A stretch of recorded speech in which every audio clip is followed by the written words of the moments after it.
Hi, my name is Michael Dobson. I'm the president and CEO of the Dream Foundation. We are a statewide organization in the state of Florida that's solely committed to promoting the legacy of Dr. Martin Luther King Jr. statewide. That's our sole purpose. We're also the creators of the nation's first of its kind specially licensed tag, the Live the Dream plate that bears the image of Dr. King on it, and that license tag has been in Florida's office since 2004. I'm not going to talk about that tag today. I want to talk about coronavirus and how it's impacting the African American community disproportionately.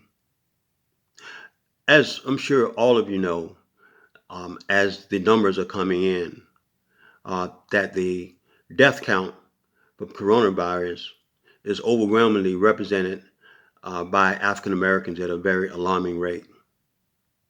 I'm often reminded by the experience I had about a year ago when I had my annual physical. And my doctor was shocked, surprised, and amazed that there was a black man at my age that did not have diabetes or high blood pressure. In fact, he talked about it as though it was normal. It was so expected.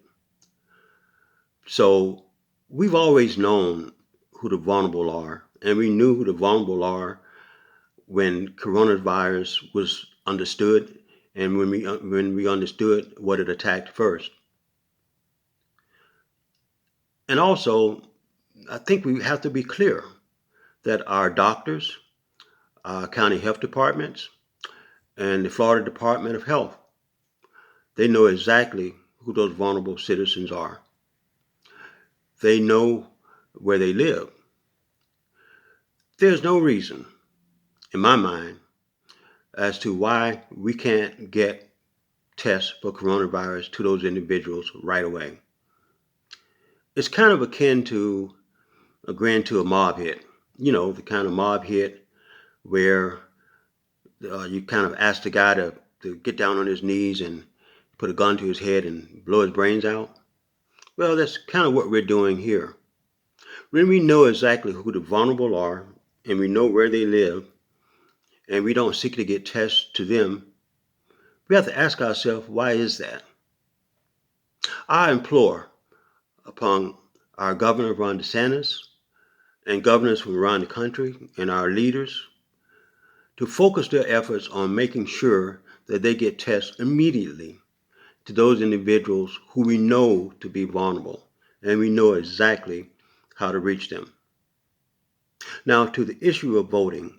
Yes, we've talked about voting over the last couple of weeks or so, mainly focused on the upcoming elections around the issues of whether or not we'll have in-person voting or voting by mail. But I don't want to talk about that part of it. What I want to talk about is Amendment 4 in Florida.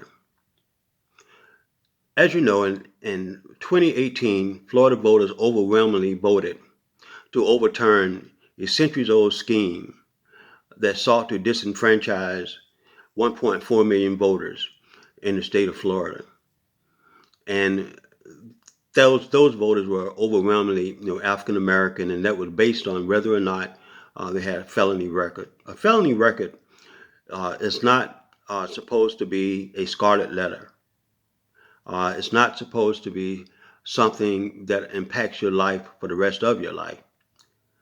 And the voters agreed with that idea.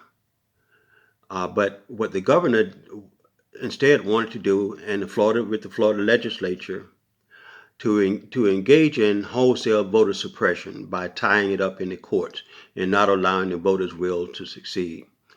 So what we're asking the Florida governor to do is to challenge his inner Lincoln. You know, that Abraham Lincoln that was the father of the GOP, that Abraham Lincoln that freed the slaves. We challenge you, Governor DeSantis. Please challenge your inner Lincoln and let my people vote. Now, on this issue of opening the economy, I'm harking back to what Tip O'Neill famously said. What Tip O'Neill said was that all politics is local.